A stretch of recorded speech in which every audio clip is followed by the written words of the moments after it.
Magandang araw mga kabayan, ako si Espanoy. At ngayong araw, sasamahan niyo ako sa isang espesyal na lakbay at paghahanap sa mga yapak ng ating pambansang bayani na si Dr. Jose Rizal dito mismo sa Madrid, Spain. Tuklasin natin ang mga kalye kung saan siya tumira, nag-aral at nagsimulang mangarap ng kalayaan para sa Pilipinas.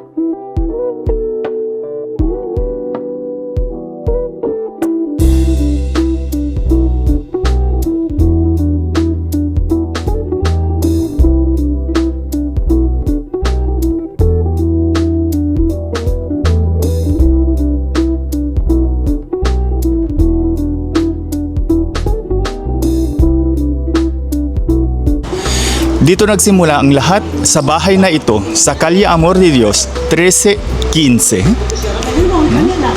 Tumira si Jose Rizal mula Setyembre 1882 hanggang Mayo 1883. Kasama niya rito ang kaibigan niyang si Severino de Leon.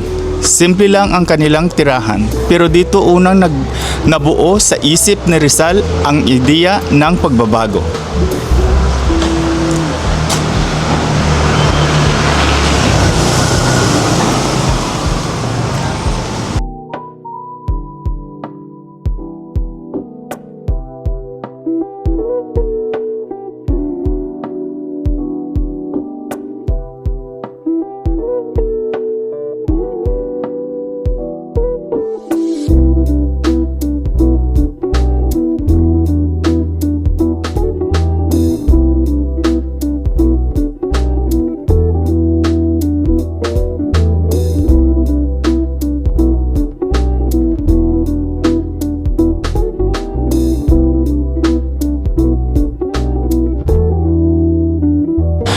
Mula Amor de Dios, lumipas si Jose Rizal sa Calle Fernandez Gonzales numero 7.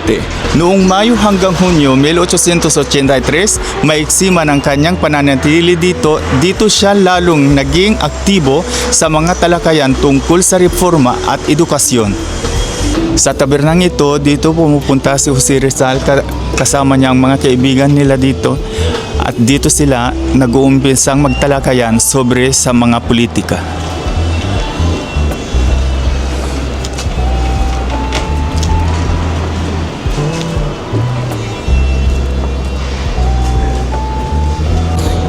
Mula sa Amor de Dios patungong Fernandez Gonzales hanggang dito nabuo ang isipan ni Rizal na nagpaalab sa diwa ng mga Pilipino. Ang mga kalye ng Madrid ay parang pahina ng kanyang buhay at bawat hakbang natin ay paggunita ng kanyang sakripisyo. Maraming salamat sa pagsama sa akin paglalakbay na ito. Kung gusto nyo po ganitong historical travel content, huwag kalimutan i-like, i-share at mag-subscribe. Hanggang sa muli, mga kabayan, mabuhay si Dr. Jose Rizal at mabuhay ang Pilipinas.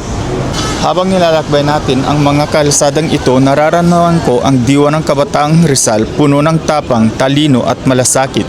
Hindi siya lumaban gamit ng dahas kundi ang pamamagitan ng edukasyon at panunulat at hanggang ngayon inspirasyon pa rin iyon para sa ating lahat.